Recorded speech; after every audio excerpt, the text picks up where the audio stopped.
Hello everyone, welcome back to my channel. So আজকেও আমি another একটা টপিক নিয়ে চলে এসেছি।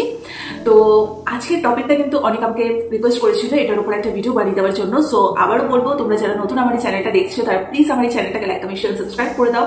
যত তাড়াতাড়ি 50টা সাবস্ক্রাইবার হয়ে যাবে আমি কিন্তু এই চ্যানেল লাইভ আসা স্টার্ট করবো। তোমরা তোমাদের মনে যা কোয়েশ্চেন আছে বা কোনো কিছু জানতে চাইলে সেটা আমাকে ভিডিওর কমেন্ট বক্সে প্লিজ কমেন্ট করতে পারো। তোমাদের এক একটা কমেন্টের উপর বেস করে কিন্তু আমি ভিডিও বানিয়ে দেবো। আমি কিন্তু রিকোয়েস্টেড টপিকগুলো নিয়েও ভিডিও বানাবো এবং নিজের মন থেকে কয়েকটা ভিডিও অবশ্যই বানিয়ে দেবো। আজকের টপিকটা নিয়ে চলে আলোচনা করা যাক। ভালোবাসা, লাভ, এই বিষয়টা আমার কাছে ভীষণ পজিটিভ একটা বিষয়। আমি জানি চারিদিকে এখন যা পরিস্থিতি যা হচ্ছে তাতে কিন্তু মানুষের ভালোবাসা জিনিসটার ওপর থেকে না একটা নেগেটিভিটি চলে এসছে, কোনো পজিটিভ ভাইবই তারা পাচ্ছে না এবং তাদের মধ্যে মানে একটা কিছু চলছে যে ভালোবাসা হয়তো সঠিক না ভুল, এই সেই অনেক কিছু চলে। কিন্তু আমার কাছে তোমরা যদি জিজ্ঞেস করো, অবশ্যই ভালোবাসাটা পবিত্র জিনিস এবং ভীষণ পজিটিভ একটা জিনিস। তো আজকের টপিকটা হচ্ছে স্কুল লাভ নিয়ে। ফার্স্টে বলি, ভালোবাসা কোনো বয়স রেখে হয় না, ক্যালকুলেশন করেও হয় না। ভালোবাসা কখনো কারোর জীবনে স্কুল লাইফ থেকে হতে পারে, আবার কারোর জীবনে কলেজ লাইফ থেকে হতে পারে।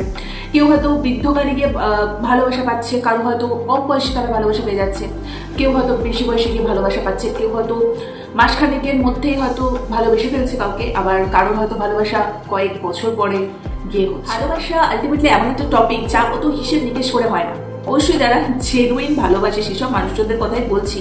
হ্যাঁ, এরকম অনেক মানুষজন আছে যারা ক্যালকুলেশন করে ভালোবাসে এবং মানুষকে ঠকায়, তাদের কথা আমি বলছি না। তারাও জীবনে ওরকমই ক্যালকুলেশন করার মানুষজনই আগামী দিনে পাবে, যারা তাদেরকেও আচ্ছা মতো ক্যালকুলেশন করে ভালোবাসা কি করে কি হয় সেটা শিখিয়ে দেবে। সো সেই টপিকটা নিয়ে এখন আমি আলোচনাই করছি না। আজকে মেইন টপিক হচ্ছে স্কুল লাভ নিয়ে। আর স্কুল লাভে তো শুধু ভালোবাসা তো শুধু স্কুলে আটকে থাকে না, এটা টোটালটা নিয়েই। তো সেটা নিয়েই আজকের আলোচনা। তো আমাকে যদি জিজ্ঞেস করা হয় তাহলে আমি সব সময় শ্রীকৃষ্ণদেবকে ভীষণ মানি। আমি চোখ বন্ধ করলে আমার চোখের সামনে শুধু শ্রীকৃষ্ণদেবের মুখটাই ভেসে ওঠে এবং আমি সবসময় মনে করি শ্রীকৃষ্ণদেব সবার জন্য সবাইকে চুজ করেই রেখে দিয়েছে। যার সাথে যার হবার তার সাথে উনি সবকিছু আগে থেকে ঠিক করেই রেখে দিয়েছে। হাজার ঝামেলা হলেও কিন্তু শেষমেশ তার সাথেই তার হবে। সবই কিন্তু শ্রীকৃষ্ণদেবের লীলা। তবে ভালোবাসাকে কিন্তু কখনোই জোর জবরদস্তি করে পেতে নেই, যে সে ভালোবাসে না জোর করে একদম টেনে টুনে নিয়ে তাকেই আমাকে ভালোবাসতে হবে, এই জিনিসগুলো কিন্তু করতে নেই। যার তোমার সাথে থাকার ভাগ্যে যে তোমার লেখা রয়েছে তার সাথে কিন্তু এমনিই হবে, অমনিই হবে। আর যার থাকার না তাকে কখনো আটকানোর না। আর যে তোমার সাথে থাকতে চাইছে তাকে কিন্তু কখনো আটকাবে না, তাকে একদম উড়ে যেতে দেবে। শ্রীকৃষ্ণদেব আমি মনে করি সবার জন্যই কাউকে না কাউকে লিখে রেখে দিয়েছেন। তো সঠিক সময় উনি সবাইকে তার পার্টনার অবশ্যই তাকে দেবে।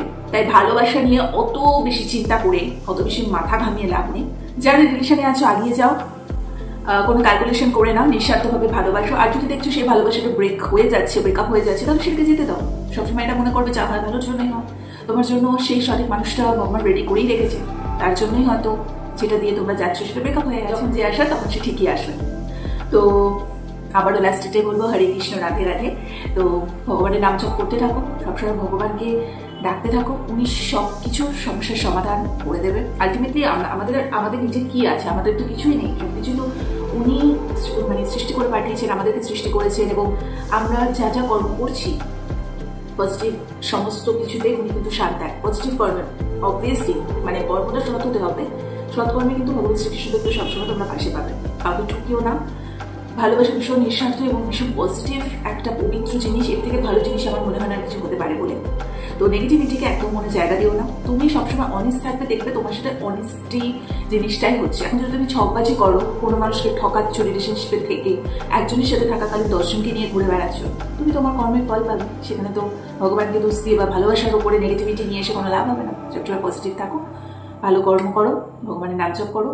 ভগবান যাকে তোমার জীবনে লিখে রেখেছে, সেটা স্কুল জীবনেই হোক, কলেজ জীবনেই হোক, বৃদ্ধ বয়সে হোক, কম বয়সে হোক, সে ঠিক চলে আসবে। অত চাপ নিয়ে রাখবে। চলো আজকের এই টপিকটাকে এখানে এড করে দিচ্ছি। ভালো লেগে থাকলে লাইক, কমেন্ট, শেয়ার, সাবস্ক্রাইব করে দিও। আর ওই যে আবারও বলে দিচ্ছি লাস্টে যে তোমাদের কোনো রিকোয়েস্ট আমাকে অবভিয়াসলি কমেন্ট বক্সে কমেন্ট করতে পারো। আমি তার উপর বেস করে অবভিয়াসলি ভিডিও বানিয়ে দেবো।